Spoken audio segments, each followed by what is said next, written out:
Welcome back to the podcast, everybody. Today is a good day because, as you guys know, over the last year, I've had two major focuses around long range shooting. One being wind, and the other one around optics, right? We've been doing some experimentation with some reticles, taking a look at different systems. And this really all stemmed from when we were at SHOT Show. And we had the opportunity to look through a lot of glass, but none were really as impressive, and this is maybe my opinion, my humble opinion, but as March scopes. As you guys know, I do compete in F Open, and I do use the March 8 to 80. And today is a very cool day for me because we have the creator, the designer of that reticle specifically designed for F class. We have Denys on today. Denys, how are you doing? I'm doing well. How are you? I'm just living my best life. I've been looking forward to speaking to you for some time. You sent over some stuff that I've been able to look through, but hmm not just that, right? I've been doing a couple things on March here and there. And I knew that at some point I knew I had to have you on because ultimately you are the expert in this system, right? And so I'm excited to dive into that. But before we do, why don't you go ahead, tell everybody who you are, tell us a little bit about, if you'd like, your professional background, if you feel like that plays into sort of what we're doing, but certainly about your shooting background. Okay. I've been a long time rifle shooter, long range. I started back in 1981. Was my first competition to 1,000 yards, and I've been doing it ever since, on and off, but mainly on for the last 20 some odd years. I got into F class after moving on from service rifle, and developed an affinity for the discipline, very much so in the early 2000s, and then in 2013 I attended the national the world at was it Raton, and I finished pretty well out there. But I really was interested in the team match format, so I came back to Bayou Rifles and formed a team with Bayou Shooters, and then we practiced. We went to a number of competitions, and then in 2017 we went to the next world, which was in Ottawa, and we took third in the world team match. So that was really the highlight of that area. And at that point, I was also into a lot of optics. I've been a long time photographer. My background is in IT. I'm a database guy. Mhm. Really wicked stuff. But I've been a photographer forever, and I really got into optics and found a March scope. I bought my first March scope in 2011 or 12, something like that.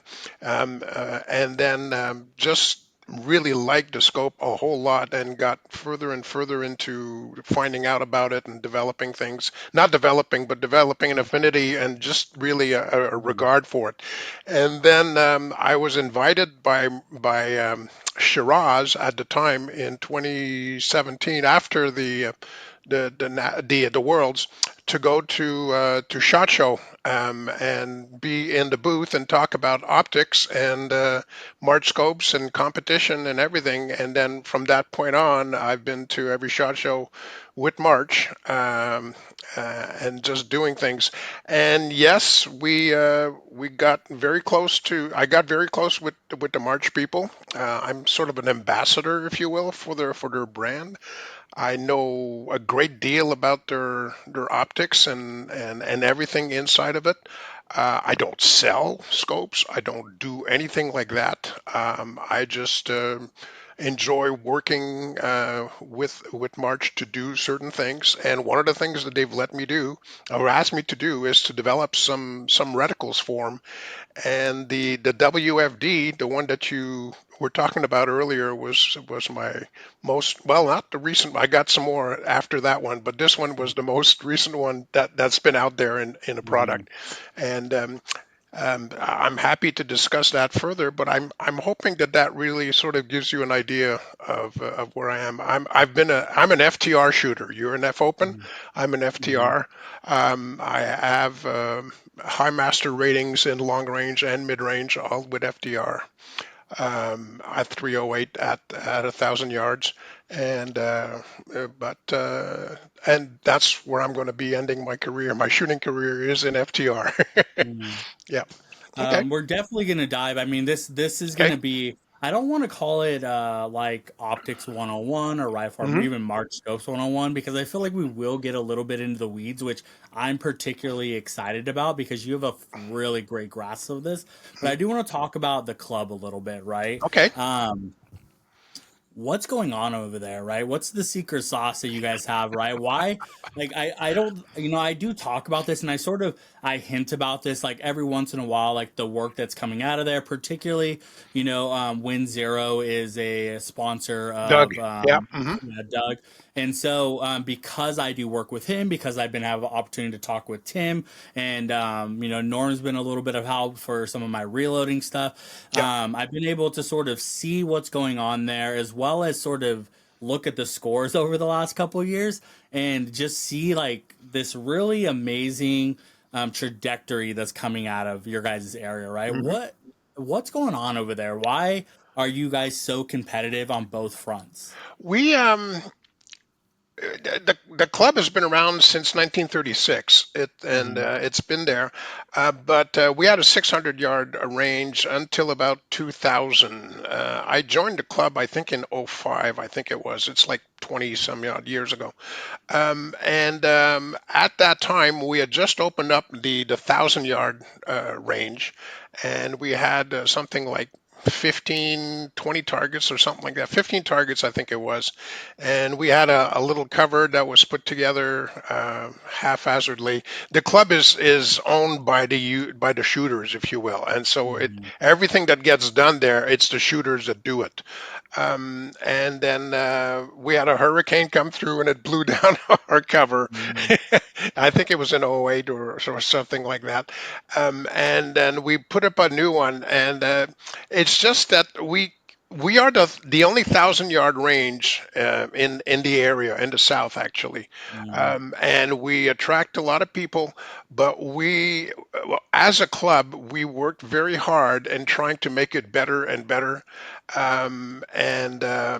There's some great folks that work there. Woody took over the management of the running the club, the long range matches and stuff like that, and he's the high power director, if you will, and he's been Mhm. very instrumental in just getting everything better and up to speed. We deployed the e targets. And We had some some fun times putting that together. Tim Vaught Mhm. was one of the drivers in there, and we had a lot of work to go through to develop the technique, the technology, and in terms of how to make it run and make it reliable and stuff like that. And Adam came down several times to help us out. And it's just that we sort of attracted a lot of shooters, and they got really, really good. Mhm. You mentioned, Tim Vaught. There's Norm Howell. There's Doug Skogman. Ray Weaver. There's a whole, and I'm missing a bunch of them, but they're all great. Jennifer Mhm. Santa, and they're just fantastic. And it is a range that can be tricky at times, a lot. We've got some wind patterns that are really weird, Mhm. and it could be very demanding and challenging. And so that when people go to other ranges, they're not ignorant of the fact that things will happen out there, and Mhm. to learn a lot. We've done a lot of improvement to the range in the last couple of years. We changed it. Before, it used to be all pulling targets, and I remember pulling targets for a long, long time. And that all went away. We got rid of the berm in the back, and all that has changed now. And we just run through matches very quickly and very well done, and Mhm. it's just great. So, Yeah. and for that, a lot of people came in. because and they joined up and they got really good, and man, we got a lot of people on the national teams and setting records and Mhm. doing things, and absolutely yes. That's really interesting because the match that you guys put on, right, your annual sort of match, people sort of talk about it in the same regards of like a Southwest Nationals Hmm. or a national event or something like that because the caliber of shooter that is there is so high Yep. that people feel like maybe it isn't as large or there aren't as many competitors, but it's a, sort of become one of those epicenters for where people want to be and they want to compete. And I've heard the range is relatively tricky or tricky enough to where it feels like it has a good competition around it. Hmm. So to me, it's a really interesting thing, and then to see the improvements and focus you guys have put on bringing technology forward. You know, even at our range, we have e targets, Hmm. but only our bench rest guys use them. Our F class guys still they use them, but they don't. It's not exclusive for that, right? So you guys are a little bit ahead on that, and then you guys have the Win Zero system that a lot of you guys are running out of there, Hmm. and it's just it's such an amazing place to see, and you know I think contextually it's an understanding. It's important for people to understand sort of who you are, where you're around, what that community looks like, and why I've sort of gravitated towards March because they saw the same thing that I saw and they saw that this was a community that could really bring a lot of value to what they were doing and the work that they were doing they could bring a lot of value to you guys, right? And Yep. it's been a very unique to be able to watch some of that behind the scenes has been really cool, right? I know they were just out there, weren't they? Mari was out there That is shooting this correct. morning. She was there with Minako, the CEO, shooting at the July match. Hmm. And actually, I let them shoot my TR rifle Hmm. and coached Minako, who had never shot Hmm. a rifle before in her life, and she Hmm. was shooting tens and X's. She's a Wow. very smart lady, unbelievable. I can't believe how quickly she took to the system, and she's Hmm. very technically oriented in terms of fidgeting with the stuff, with the rifle, with the scope and everything. She just it just got onto it very quickly. Hmm. Marie shot extremely well also, and she was having a grand time doing that. So it was a great experience, and I took him to another range that's not too far from me, because Bayou Rifle is still about 50 miles away from me. Houston is a large area. Hmm. um, and so we did some more shooting at the other range. That's the Tomball Gun Club. That's also quite famous for bench resters.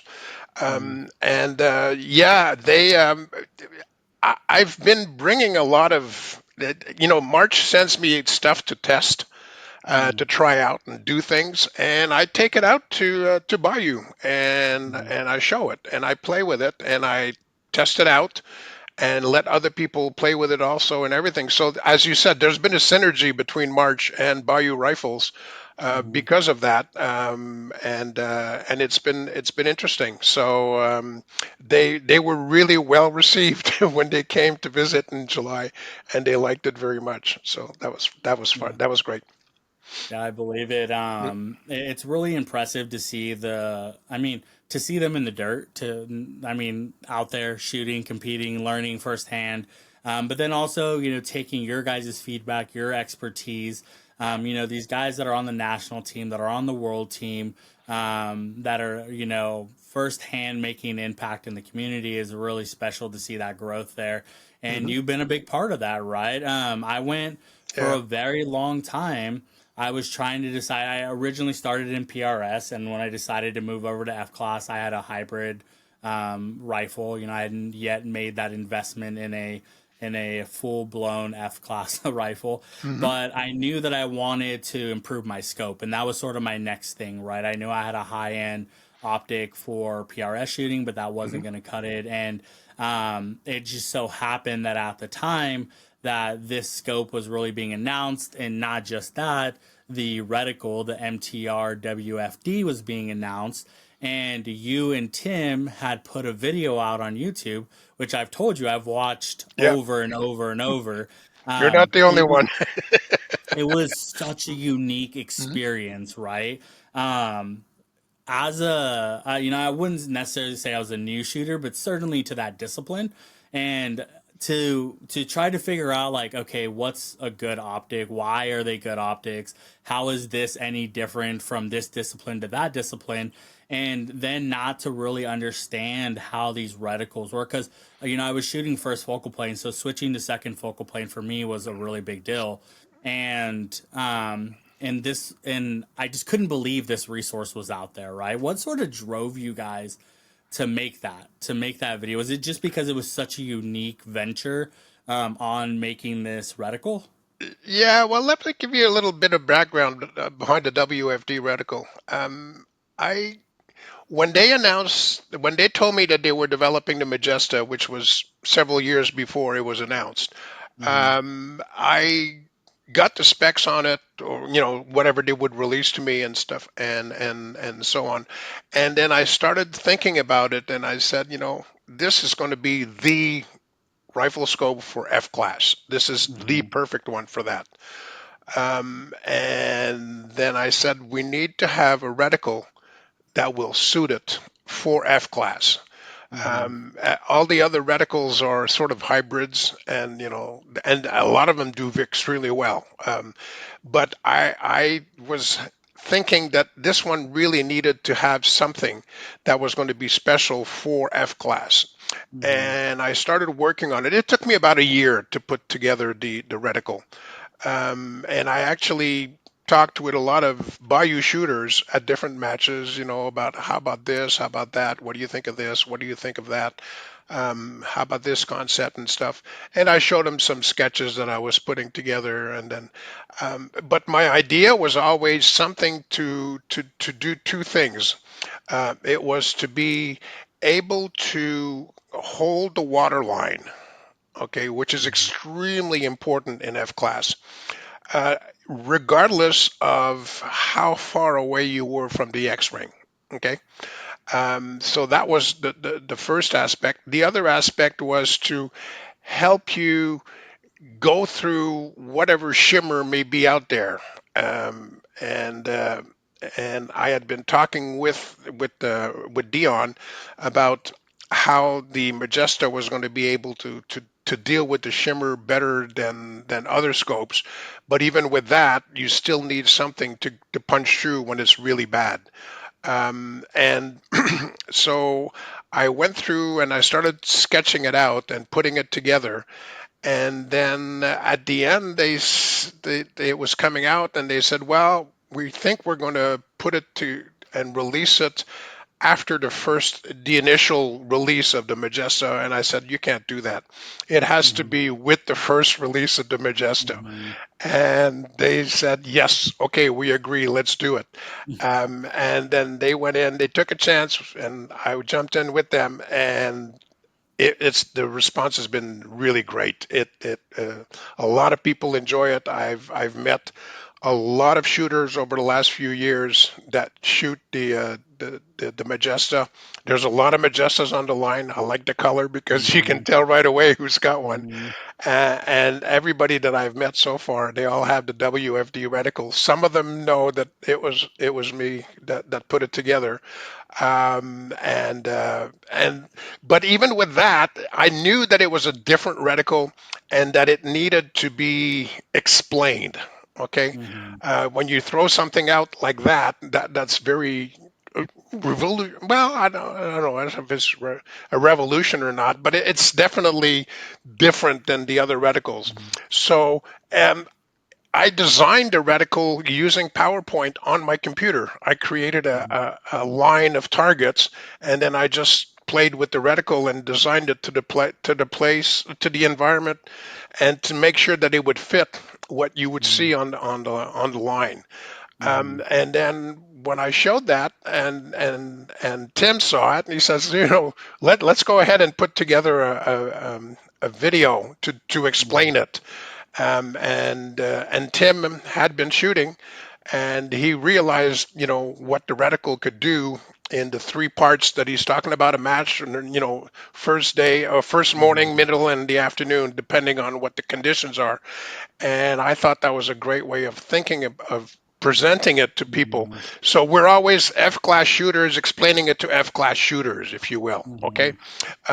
So we went ahead and we put on the video. I started a Zoom session and recorded it, Mhm.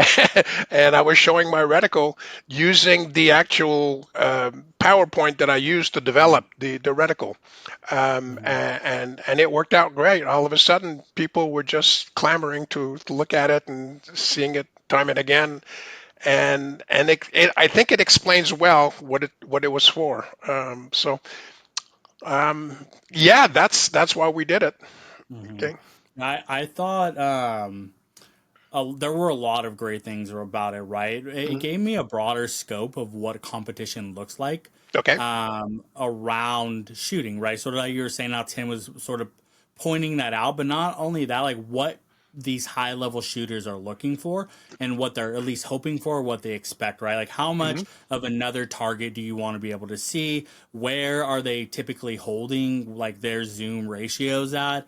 All of that stuff. I mean, it wasn't just about the reticle, which in itself was, this is why I've watched it so many times, was so interesting because you designed it to frame a target specifically at the range that you or the 1,000 yard that you're shooting Hmm. at the 40 and the 80. And I was like, oh, that makes a ton of sense. That makes it so much easier. That was what I thought. I'm like, I'm switching these systems, and to me this Hmm. seems like it would be one of the easiest ways to sort of understand how to shoot on this, right? Hmm. But then wrapping that all up, it was really amazing. And obviously, we're not going to get into the whole video, but I will link it in this portion for you guys, as well as it will be linked in the bio. So make sure you guys go watch it, go check it out. It is extremely interesting, not only from a standpoint whether you're an F class competitor or not, but if you have an affinity for scope design, reticle design, it's a fairly unique system. And I know every time I take it out to the range, that I'm when I'm not at the 1,000 yards, right? If I'm at the re-zeroing it or Hmm. comparing it against something, people are really impressed when they look through it. But I can tell they're really confused, and then I tell them like, "Oh, by the way, that reticle is not set up for this." And then I tell them what it's for, and they go, "Oh, okay, okay, that makes sense." So, Yeah. super interesting. So when March initially sort of when you heard about the Magesta system, and if I'm correct, I think all the other scopes were at like 60 power, right? Somewhere right around there. Would this have Uh, been the first step into 80? no, March already had an 80 scope, an 8 to 80.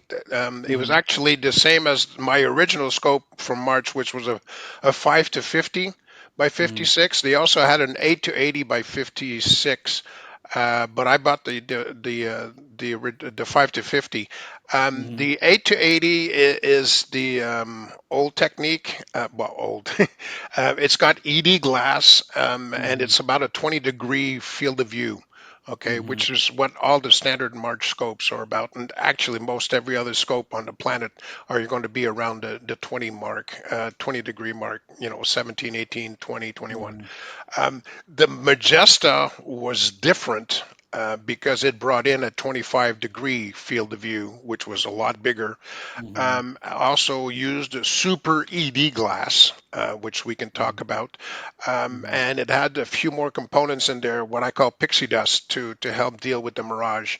And then they also put in their shuriken turrets and everything. So March really went all out on the Majesta. This was the best that they could put together with no holds barred. It is a heavy scope. It's right 40 ounces.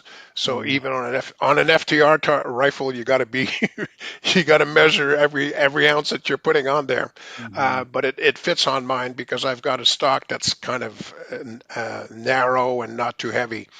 Um, and you it's just the cream of the crop in terms of the best that they could do at that time or at this Mm-hmm. time. Okay. Yeah. So, but so yeah, yeah, all the other ones were like 60 and 50 Mm-hmm. and things like that, or 55, whatever.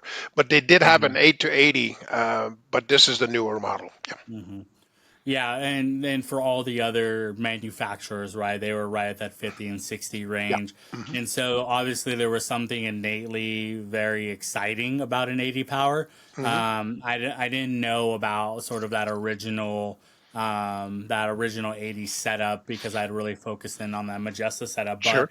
um, you know, just having the opportunity to see it online, and I never got to see it in person, right, which is was sort of a weird like purchase. Yeah. I got. Like I when understand. I Yep. bought my Collis, there was a lot of really high end shooters who had made videos on it and Hmm. stuff like that, so I felt fairly confident on this, and I almost felt like I was, I felt like I had to like believe in my instinct on what this was and what it could be, and I'm glad I did because I feel like was right on it. Hmm. Um, but it felt a little bit like a gamble. And I think for a lot of newer competitors or people who are looking to make that leap into these, higher end optic systems that come with a higher end price tag, Yep.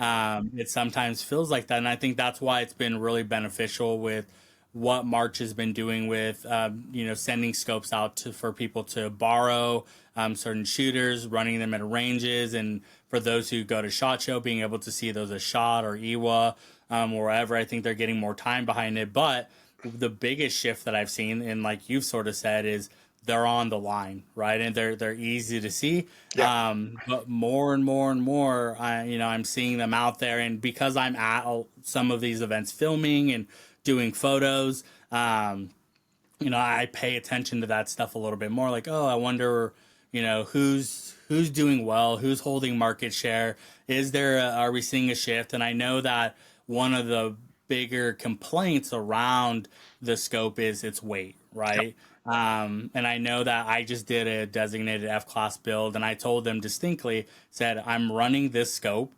I don't care what else you do to that system as long as this scope Hmm. fits on there, right? So it's been an interesting thing to watch that development. But I know that you're going to sort of walk us through scopes, right? Okay. And you sent over a couple things. So what I want to do is sort of give you a bit of freedom to start where you want. I know that you had some stuff on, focus and IPs, diopters, and you sent over some glass specs and things like that. So what I want to do is open the floor for you to sort of walk us through, right, a scope. What are we looking for? What features were maybe you looking for as you were going through this process? Hmm. Um, Maybe what are some things that like we do wrong when we're comparing scopes or we're looking at scopes and trying to gauge whether it's something we should make a purchase for. But when you need either one of those Okay. diagrams, just let me know and I'll bring them up for you. Let me just. I watched a video that you did with Marie, and it was excellent. It was really good. But you had a couple of questions there that I feel you didn't get the answer to. One of them was trying to get the focus on your Majesta to be up to snuff, if you will, compared to the other scopes that you have. Yeah. Let's just talk a little bit about that. The Majesta is a very high performance, high powered rifle scope, Hmm.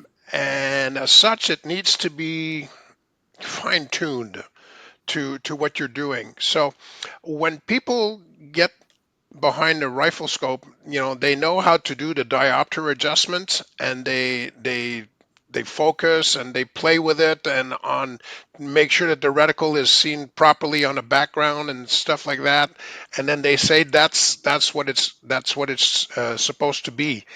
In Hmm. actual fact, when you are pushing the magnification, you need to understand that you need to fine tune it further.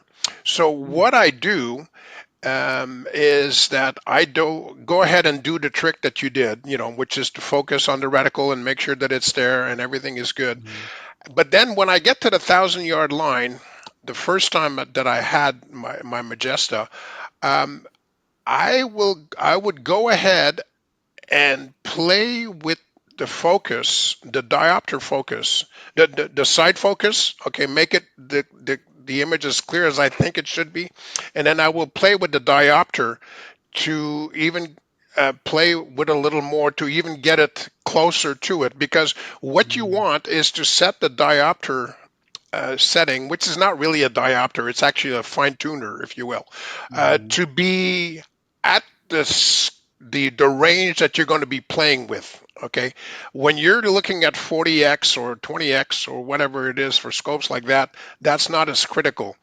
But when you're talking about 50x and 60x and 80x and things like that, you really want to make it focused as well as you can, both at the diopter and at the side focus. Once you've got the diopter set properly, that you see your range, your target at the 1,000 yard perfectly, you mhm, lock it down and you don't have to touch it again. You don't play with it anymore. It's been set. Okay.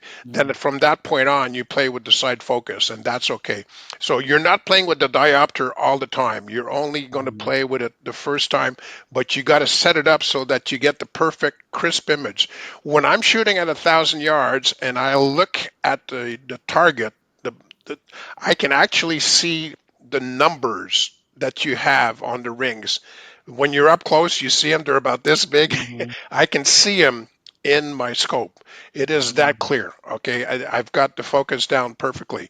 And I'm not the only one that sees that, because other people I've taught how to do that, and there are others already knew how to do that, and they do it that way. And at that point, they get the perfect image that you want. Okay, mhm, the Magesta is made for the longer distances and the higher magnification, so you need to tune it for that. Okay, mhm. so that was one of the things. If you throw up that graphics that shows the internal of a scope, Yep, one moment. sure. What you have to understand is that a scope it is an afocal system.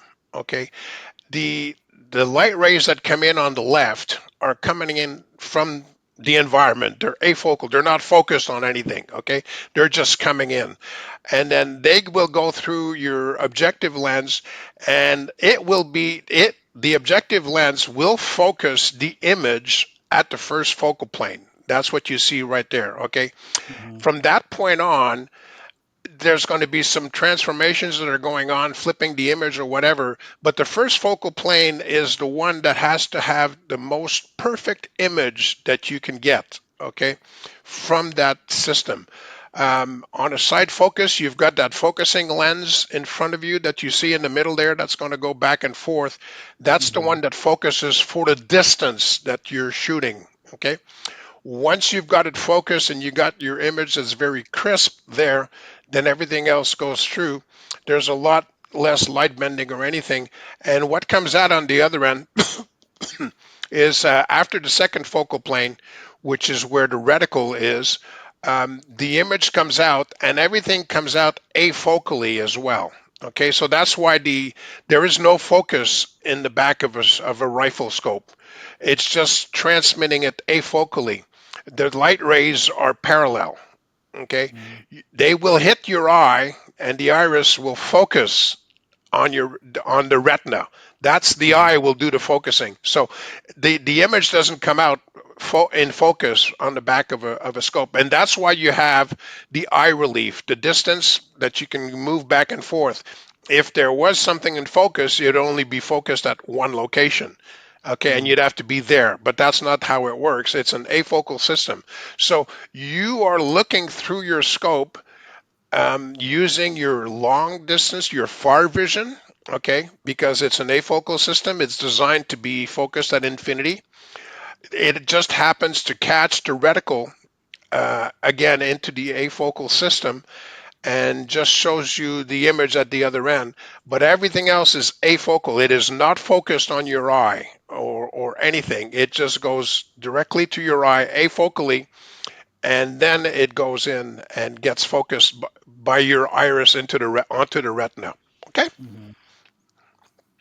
quick So you question have about. so I'm sorry, just one last bit. Yeah. So the diopter setting that you see in the back here at Hmm. at the eyepiece, all it does is it really doesn't focus anything. It just fine tunes the image that's going to come out of the rifle scope Hmm. afocally. It doesn't replace your eyeglasses, but it can do that. Okay, but Hmm. you need to focus it. So that's why they've got numbers on there. They say it's a diopter, but it really isn't. It's just a fine tuning of the Hmm. image that's coming out. Okay. Okay. Yeah, that makes sense. So far, I mean, this system here, right? This is Mm, what you would see like in any sort of standard scope like this. Is there correct. anything distinctly unique around a March scope Well, the that March. I don't know that you could even talk about, but Yeah, if you could I talk can tell about you a little bit. that. The March scope, one of the things that it has is at the front, that big lens that you see in there, it's actually more than one lens. It's a doublet. It's a two lenses. And on the Magesta, those two lenses are super ED glass. Okay. Mm-hmm. The other ones, they're ED glass, or for other scopes, they will be regular. I wouldn't say regular because some of the glass out there is phenomenal, but these things, these for the marchers, especially the Majestos, those are super ED glass, and we can talk a little bit more about that because you were wondering if that was just a marketing word or something, Yeah. and it is something, and I will Yeah. explain it in a little bit. So that's one of the things that's in there, um, and the other one is. The erector tube, this is where a lot of the magic takes place. This is where they flip the image and the zoom lenses are in there and everything like that. So pretty much everybody does it that way. I know a little bit about how March does it, and it's quite interesting, but I'm not going to discuss it. Hmm. um, and the springs that are in there, some of them are springs, some of them are not, depending on which manufacturer you're talking about. But those things are all in there and everything. But the eyepiece at the other end is the important one for the Magesta. You will notice that the regular eyepiece on a March is 41 millimeters. Okay, that's the Hmm. diameter. For the Magesta, it's a 46 millimeter eyepiece. It's a bigger eyepiece, and that means it's going to be giving you a wider field of view. That's where the eyepiece is where the magic takes place. Okay, and that's why you have the bigger eyepieces on the Magesta, the PRS scope, and some of the other ones that are out there from March. They're all at 46 millimeters. Um, Hmm. and that's where the wide angle comes in. That's where it comes out at that point. Okay. I got you. Yeah. Thank you for walking us through that. Okay. I'm hoping that I'm doing it. I'm trying to make it as simple as possible, but make sure that Right. people understand that. Yeah. Yeah, no, I think this is of great value, and Yep. even if it isn't something we maybe all fully understand, it's something that Hmm. we can inspire to understand, right? So, Okay. I'm definitely this is great. Did you want that other one up, or did you want to jump No, onto a let's different? just. Well, actually, let's go ahead. I I just want to relate the first. We're going to talk glass here right now Hmm. between ED and super ED and things like Hmm. that. So the part that we're talking about is that big lens on the left that you see there, and Hmm. its impact on the image that will be at the first focal plane. Okay, that's Hmm. that's the important part. That's where the glass comes in. Okay, so Hmm. let's go ahead and put in that second one, please. Okay, now this is what I want to talk about at this point is the glass that we have, the type of glass that's out there. There are the things with the ED and the super ED glass. What ED stands for means it's extra low dispersion. Okay, so if you've ever seen, I'm sure you have. It's been around forever. When you look through a picture of a light ray that comes in through a prism and then it gets spread out into different colors. Okay, Hmm. that's called dispersion. That's when you refract the light ray going through the glass, it will spread out the colors at different locations. Okay, that is chromatic aberration at its best. It Hmm. is focusing the different colors at different places. Okay, The problem with that, when you have that in a rifle scope or in a spotting scope or whatever, is that you are going to see what is called color fringing, and it's not as crisp. It sort of muddles the colors together. You don't see a great definition or resolution of your image. Um, so if you look here on the left, you see the regular glass. You know, this is where you could see where the red is a little further, the blue is a little further, earlier, if you will, and the green and yellow are in the middle, um, where you want it on the focal plane. So if you remember that image that we talked about earlier, the first one where you have the objective lens focusing the image on the first focal plane, this is what's happening here, is that the colors are not quite where they're supposed to be. They're not all together. When you have ED glass, the dispersion is less. Okay, so it sort of focuses all the colors closer together. That's when you reduce the chromatic aberration, the CA that we see in lenses. And then with super ED glass, super ED glass contains a lot of calcium fluoride, CaF2. So fluoride glass, which is the most Ca resistant glass out there. You just can't make rifle scopes with that because it's kind of fragile, if you will.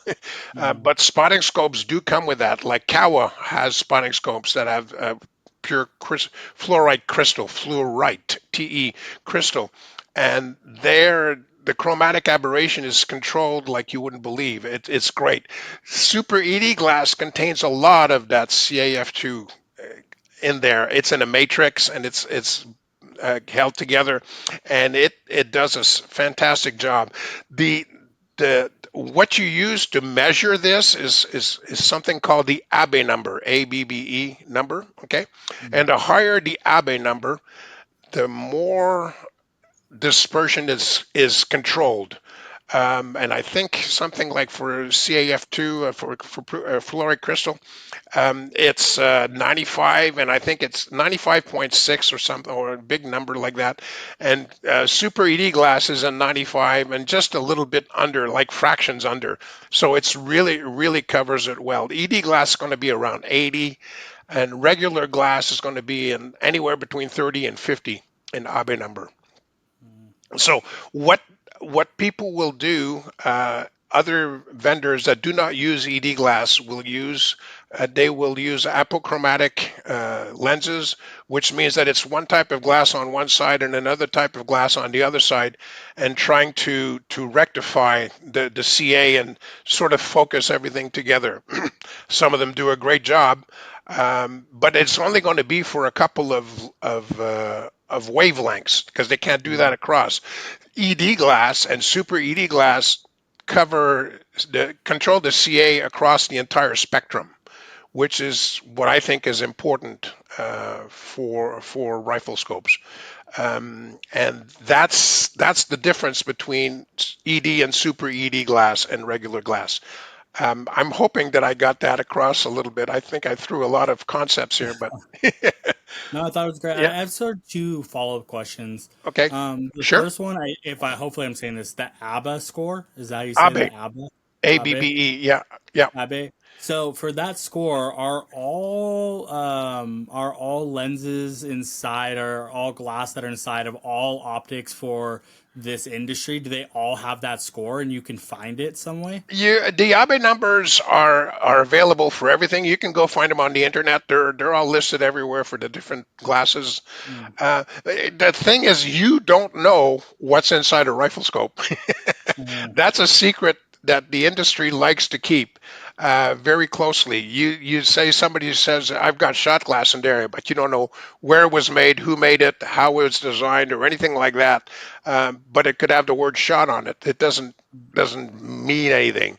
Um, why can't we have more transparency around that? I don't fully understand why there's this. I think this is why I was asking this score sort of idea because yeah, that people sort of give their own names to the glass yeah, sometimes, and absolutely. it's Yeah, confusing, and you don't know what you're getting. And then you have some companies who if you spend time behind the rifle, you're like, oh, this does look really good, but Yeah. it is under the price point where you would normally see it. So like, Hmm. what is that? And then other times you'll see like you'll see scopes that are a little more expensive, and their glass doesn't look as good, but it's ED glass as well. And I'm like, well, is there like 12 different types of ED glass, or what's There, happening in yes, this there space? are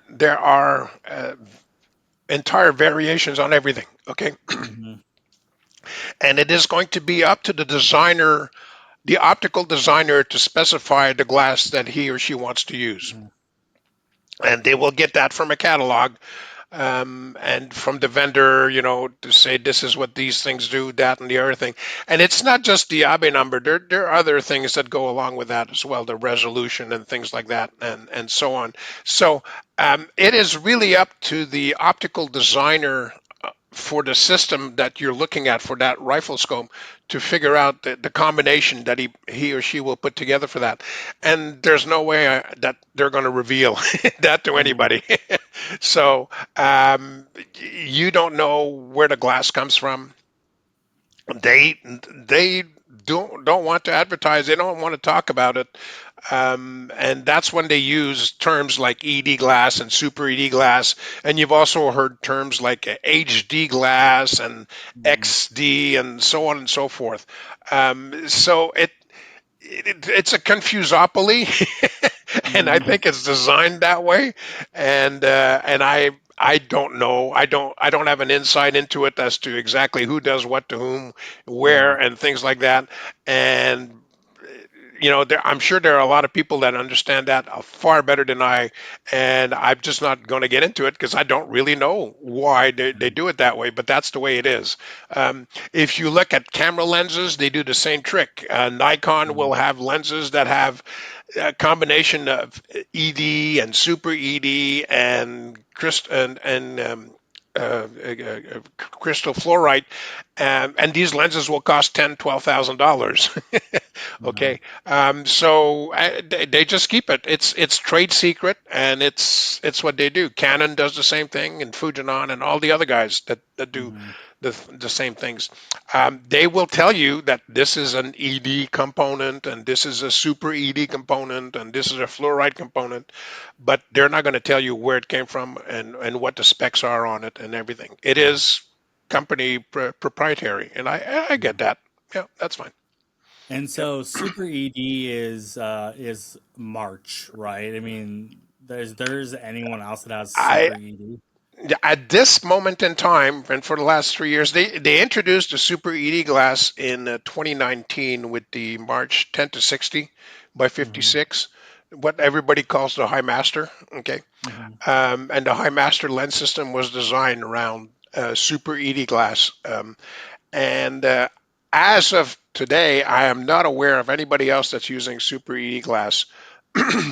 But some people use glass and they won't tell you what it is, and that's fine. You know, um, what what is important to know is that for March the difference between ED and Super ED for me was marked. I could see it, but then again I know what to look for. A lot of Hmm. people do not understand or do not know what to look for. I'll give you an example. When I was at the SHOT Show in 2019, and they were introducing the 10 to 60 with the High Master glass, I compared it with a 5 to 50, which I'd been using for years and years, and I focused on uh, um, a background, an image somewhere about a couple hundred yards away, and I was looking at a specific color. In this case, it was red, Hmm. to see what it looked like. And I could tell immediately, comparing the two, that I could see the red much more focused and much more crisp, if you will, with the Super ED glass compared to the ED glass. But you have to know what you were looking for at that Right. point. This was an example because it was red on white or something like that. And if there was any CA whatsoever, you would see a little bit of it. It wouldn't be super crisp going from one to the other. Okay. Hmm. Yeah, I did before I went out to England for those events. I got behind I think 8 different scopes, and I Hmm. put up a couple of different things. One of them is a photography chart, right, that has different color schemes and Yep. different thicknesses of lines and things like that. And I could see the difference, right, because there were different colors on there specifically Very good. to enact Yeah. with the spectrum, right? Yeah. Which I think is interesting because I have another buddy who does reviews and stuff, and he's like, "Oh, I couldn't see it." You know, he's like, "I took it out, I shot it, I couldn't see it," and I was like, "I didn't see it anywhere else unless I was on that, right? Unless there was Yep. a big white because it was such a contrast in white to black." Yep. Because of the background and the paper and then the colors on there. I was like, I did see it there, right? And I think you're sort of to your point, right? What are we looking for when we're looking at these scopes? The last sort of question I had around this idea of super ED and ED, things like that. How much does the how bright or dark it is outside play a factor with glass like this, right? Particularly if you're shooting into dusk, or if you're shooting when we were at Southwest, it's quite bright. There's Yep. not a lot of clouds, and just at Beasley, a lot of overcast. It's already Hmm. quite dark as it is. Does that play a factor in this component at all? Not something that you can see in your eye. Okay, your Mark Mm-hmm. One eyeball. You wouldn't be able to detect that. So, for all intents and purposes, it really doesn't. What makes the difference is you're showing the agenda here. Oh, sorry about that. um, what you're seeing, the difference, and actually that's one of the things that I wanted to talk about when you're comparing scopes one against the other, is exactly some of the components that you're looking at and trying to compare when you're looking at that. If you One of the things is that some scopes will appear darker than others. Of course they will, Mm-hmm. depending on what you have in for magnification, zoom ratio, the size of your objective lens, and so on and so forth. So those are the components that are going to be much more different. That'll make a much bigger difference than what the glass is that you're using. The Mm-hmm. glass that you're using, you can't tell. It really won't make a difference. The coatings will make some, but again, Mm-hmm. most people wouldn't be able to measure it. I don't think that I could. Mm-hmm. And it usually requires equipment to do that, unless it's very different coating that one is not coated and the other one is fully multi-coated. That you will tell the difference, but beyond Mm-hmm. that, at that level, you really can't tell. Yeah. I got you. Okay, that makes a lot of sense. Mm. I had an opportunity to talk with Mari when I was over at Bisley, and we were Hmm. talking about tube size, right? They're 34 millimeters Yep. on there, and right now, particularly right because we were talking about their PRS scope, Yep. but even the 80 is a 34 mil, and the right. I hate to say there's like a juggernaut in anything, but I would say that ZCO Hmm. is probably like the highest regarded scope in PRS shooting, right? When people think Okay. of like the best of the best, they'll think zero compromise Hmm. scopes. That's what I want to get. If I want to be the best, that's what I want to get, right? And I had an Hmm. opportunity to sit behind one.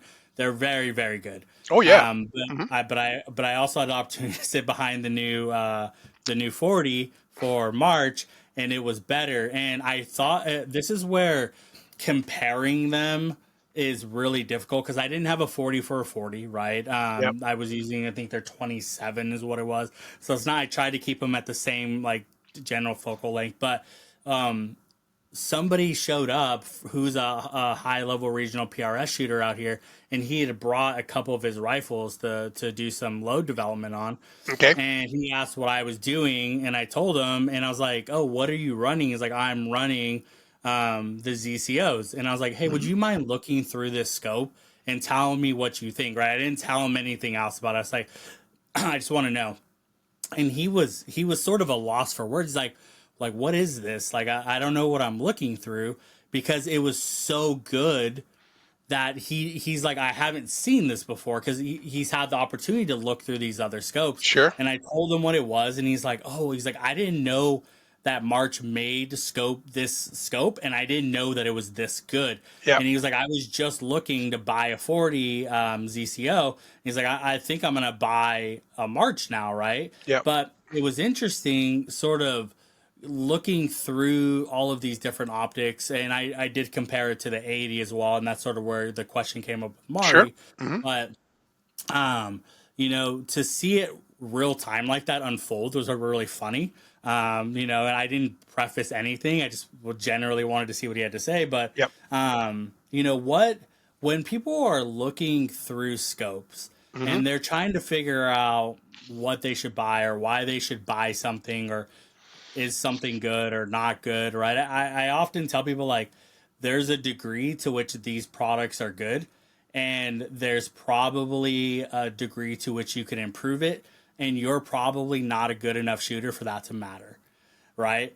Not to be rude or mean to anybody, but Okay. that's typically the Hmm. reality, right? I'm like, Yep. this is what you have is really good, right? Like, Yep.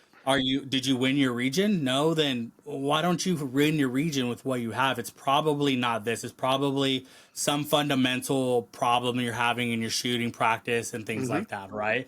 And I mean, sort of a good example of this is, people were shooting on 50s and 60s, and they were winning. They were shooting Absolutely. very well, They still right? do. Yep. X's were happening, and Yep. they're still happening now, right? Yep. So do you need to get an 80? No, right? But are there going to be advantages to certain people? Yes. But just sort of like, in your opinion, what should people be looking for when it comes to optics? Well, the thing with rifle scopes is there's a whole bunch of them that are out there that are really really good. Okay, Hmm.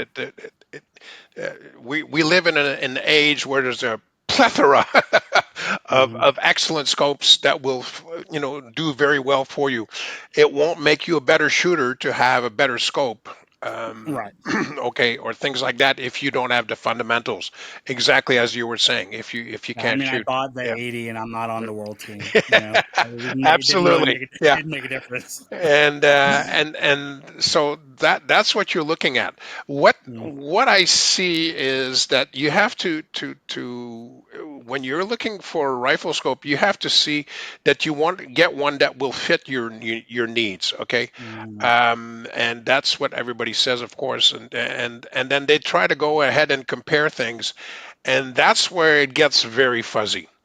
mm, So when people are comparing scopes, sometimes they do it from, I remember looking at this scope through this way, and now I'm looking at the scope that you're presenting me, and I'm testing that, and it just doesn't seem to be as bright or as good as the other one that I remembered from another time. So that doing it, comparing from memory is mistake number one. You don't do that.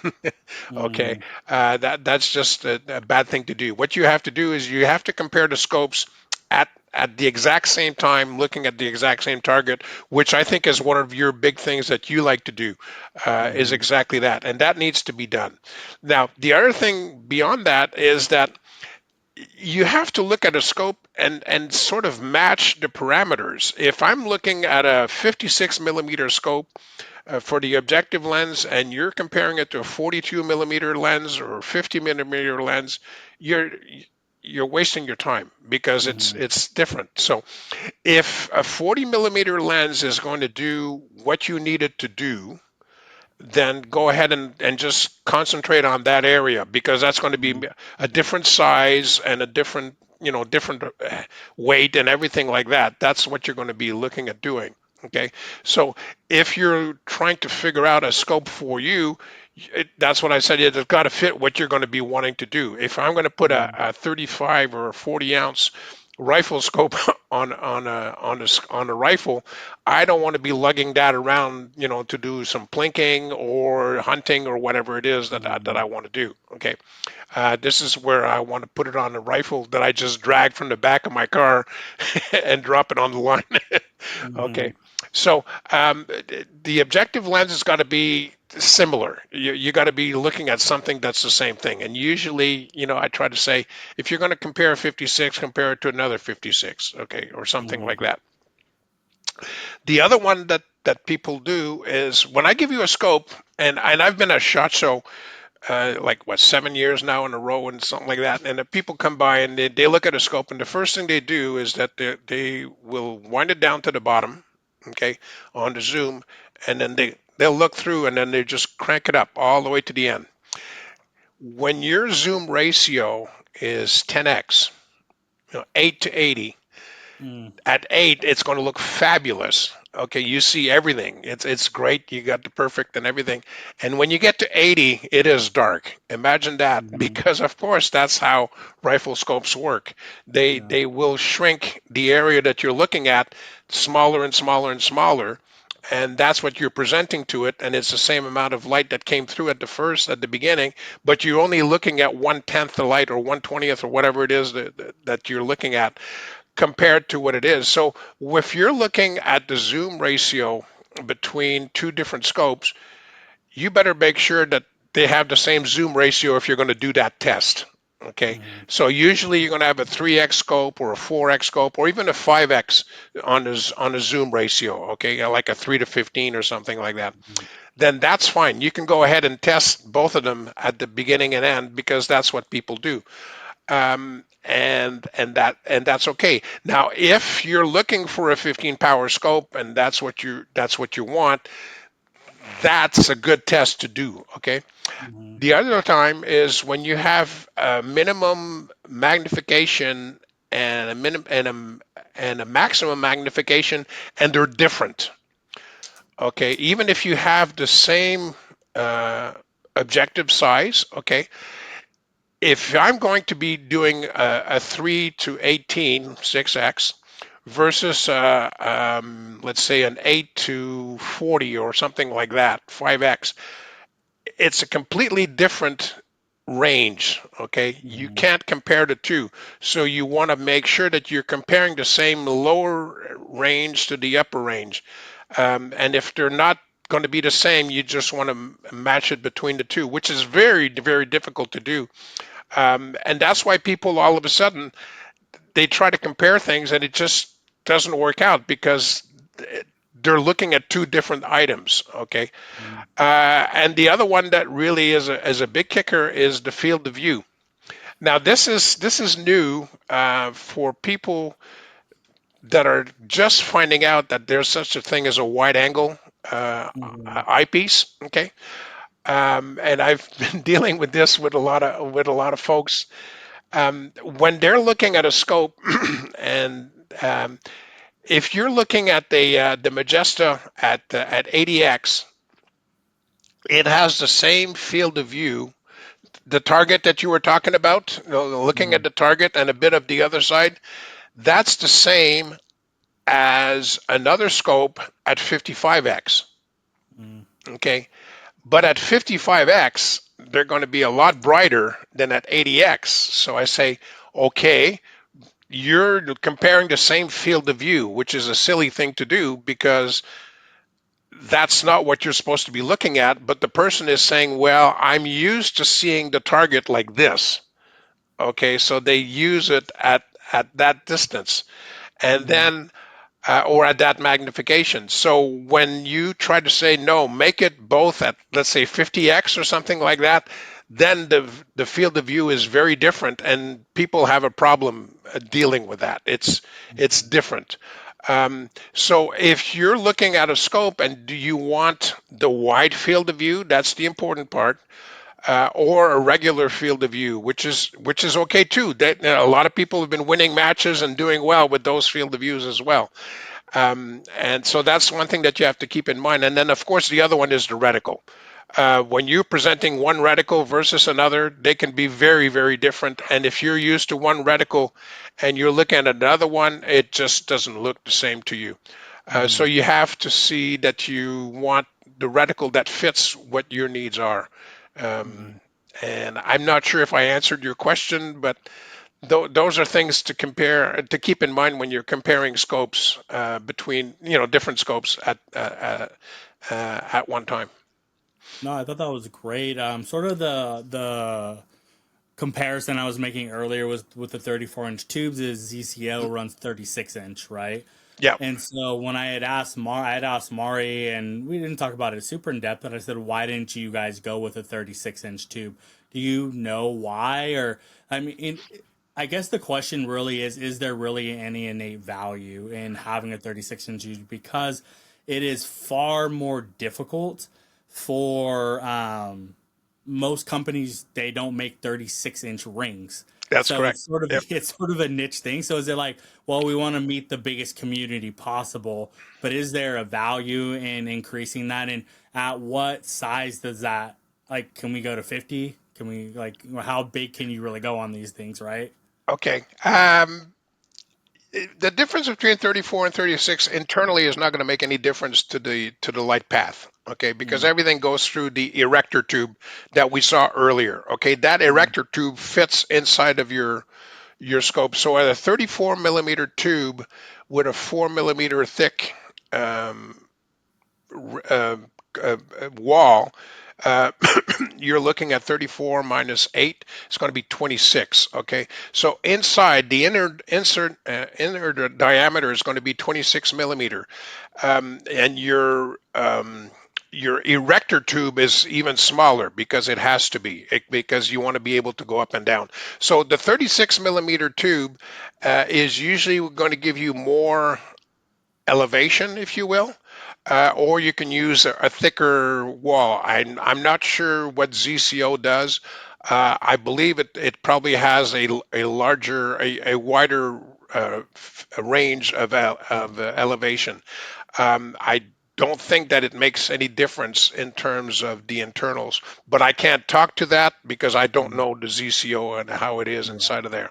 Okay, yeah. so but the difference for March between the 30 and the 34 millimeter tube is the 2 millimeter extra in the wall. Instead of being 2 millimeter thick, it's a 4 millimeter thick wall. Okay, Hmm. and Yeah. that's what it is. It's a stronger scope, if you will. Yeah, no, and I Okay. love that too, particularly about, the way that they're being used. Hmm. That makes a ton of sense. And sort of talking still on optics, but moving away Sure. from the scopes a little bit, right? I do want to talk about the tracking scope. Okay. I thought I was going to see one in Bisley. I don't think it was out, or maybe I just didn't notice it. But I really haven't. There, yeah, there it is. I didn't It's really here. see it. That's why Can you you didn't tell? see it at Bisley. Yeah, can you tell us a little bit about it, and why is it a big deal? What are we looking forward to here?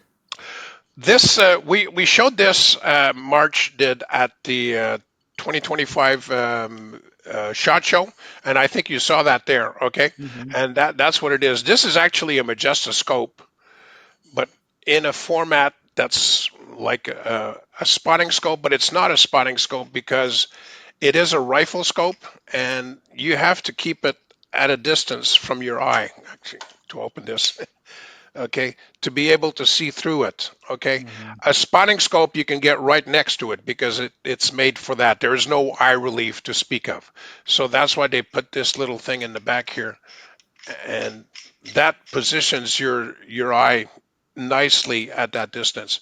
So this is why they call it a tracking scope. It's not going after the spotting scope world or anything like that. This Hmm. is a Magesta. This is the 8 to 80. It's got the same glass as a Magesta. The whole thing is the same way. There is the tube inside is frozen. There's no you can't change you can't adjust the scope.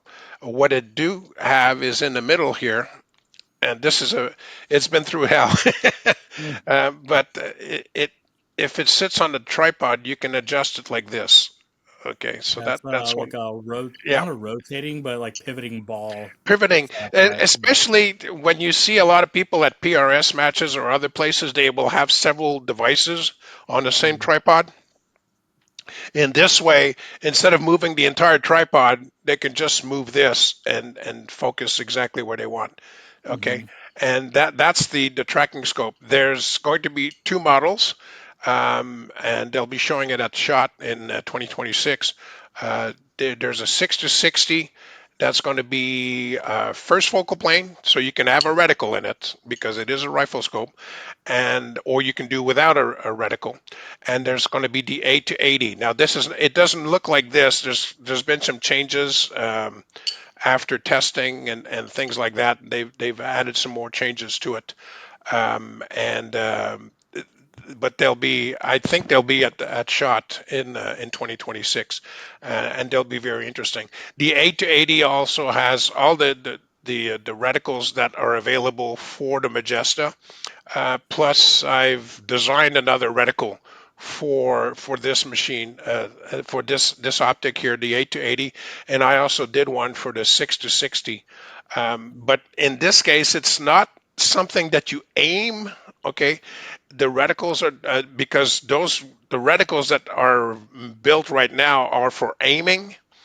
The reticle that I designed for the reticles, there's two of them that I designed for these guys are made for observing Hmm. and tracking things, and that's going to be another story. That those reticles are quite interesting, and I have to make up a little video on how to use them. Same thing. And do you Yeah, see these being used? You know, I guess in my brain, where I see them most beneficial is on in team matches. yeah. Is that where the aim is for these, or are you thinking That's people are also going to just have them on the line? um, actually, I've had a couple of people saying I want this on the line beside me. Hmm. Because it's small and it fits well and it gives you the Uh, wide field of view. It is not anywhere any wider than a real spotting scope. Okay, uh, those can have like my Kawa has an 80-degree field of view. It's unbelievable. Um, but these things are they will do well on a team match. They will hmm. do well for shooters that are on the line, if you will. If they want to have that. I still use my Kawa when I'm when I'm shooting on the line because I'm observing different things.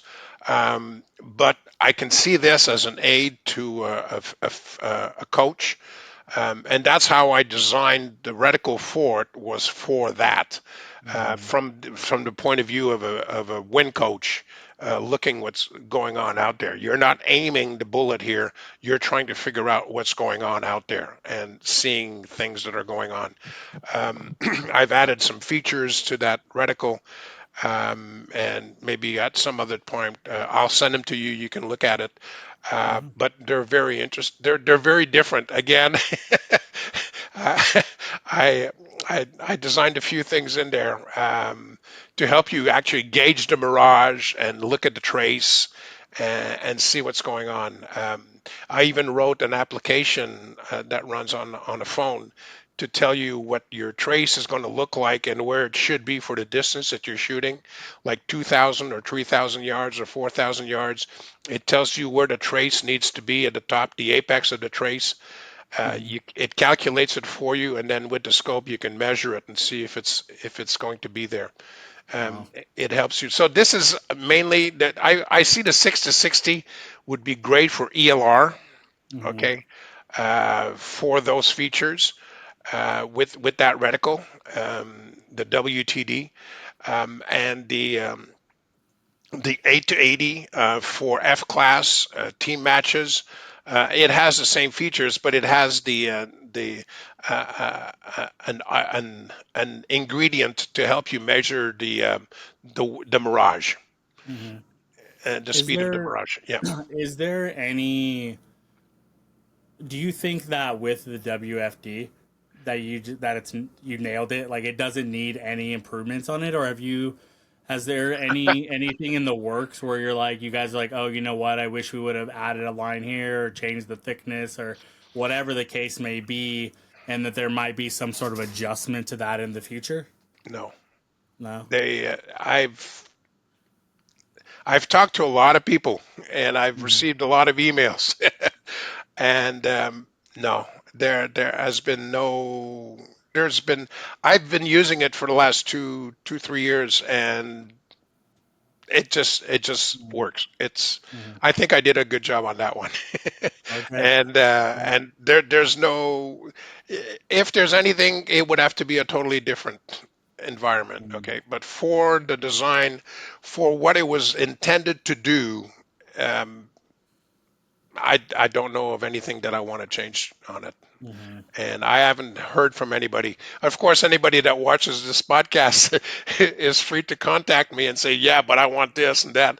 It, you have to understand is that when you design a reticle, um, it's a hell of a lot of work. Okay, Mm-hmm. especially well, I've designed earlier ones for the 4.5 to 28 by 52. I've got two reticles in there. The PDK and the LDK are mine. I co-designed it with co-designed them with another guy. And the calculations and the things that you have to go in there, it's amazing how finicky everything is. And it takes a lot of time to get it ready. And then even when you do that, you still can't play with it until it comes out at the other end, which can take up to 3 4 months Mm-hmm. before reticles are even created, and it costs money. So it's amazing. And that's why I was so anxious to see what the WFD was going to look like when it finally came out, because seeing it on a screen, or even with the video that I put together to do all that and everything, it still doesn't make it doesn't tell you what it's going to look like when you Mm-hmm. see it in real life. And I Right. was just super happy when it came out. It actually looks like a heads up display when you're Mm-hmm. when you're shooting. You're just positioning it, and it's just great. I if you have any suggestions for an improvement, I'm happy to entertain that. But for right now, there are absolutely no plans whatsoever to come up with a Gen 2 or 3 or whatever on this one. Yeah, I mean, I'm certainly not the guy to try to make any improvements on something like that. Yep. I do think it would be neat. I saw Adam McDonald and actually Cortina just put out his video from the Euros, and he was Okay, talking. Bisley. He Yep. has Mhm. Adam. They make these little system slide. They're like slide rulers almost, Yeah, where it I got moves one where of the them. shooting is. Yeah. Yeah, it would be really cool to see like one of those with your reticle on it. Like if you could like I don't know, just like something like that. I don't know. Just like I like to see everything the way I have it, right? Yeah. Yeah. So something like that would be super cool. But I think generally, again, I'm not going to outshoot anything like that at this point. I got a lot of work ahead of me, Yeah. but it's always fun to be able to talk to you, people from the March team. Right Yeah. now, it's really captured a lot of my interest, a lot of the followers' interest on what's going on over there. What are these fancy names you're saying? Why is the price point where it is? Mhm. And why are so many people switching over to this optic, right? So it's been really great to have you on. Before we leave, was there sort of Yep. anything else that you wanted to make sure that we covered before we jumped off? Well, I think the only thing that I would want to touch a little bit further on that I was getting to with the type of glass and the CA control Hmm. is how it impacts the mirage, Okay. the image that you see in the scope. And one of the things that we discovered some years back is that the shimmer, the mirage is really two components. You got the shimmer, which is, it just makes everything look yucky. And then the other one is you can actually see wind rivers, what Hmm. I call wind rivers going back and forth. I even have a video at my Facebook that I took with my Kawa that actually shows the target, and you can see the wind going one way and then show it Hmm. shifting the other way because super ED glass and the fluoride crystal will highlight that for you. But when we talk about mirage, that's what people think about is that it just looks terrible out there, and they have to wind down the magnification. The thing is that my hypothesis is that the, the the the corruption that you see in your scope is created by the CA. It's not created; it's amplified Hmm. by a bad CA control in your optics because that's where all the colors sort of jumble on top of each other and everything. And it just makes a mess of everything. So that's why people have to back off on that. When you have CA very well controlled at that first focal plane that I was talking to you about, if that Hmm. image is as perfect as you can make it, even with heavy mirage, I mean, it's still going to be yucky. Okay, that you can't get away from that. But if you see your target and your target is round, okay, and you see the rings, even though it's yucky, if you can see the rings and the target is round and it's not changing shape and it's not doing any of that, that means that that target is not moving. Okay, in your mirage, it's solid. It's where it's supposed to be. If all of a sudden the target starts deforming, that's when you saying, "Oh, I think it's not going to be where I think it is." Okay, Hmm. that's your indication right there.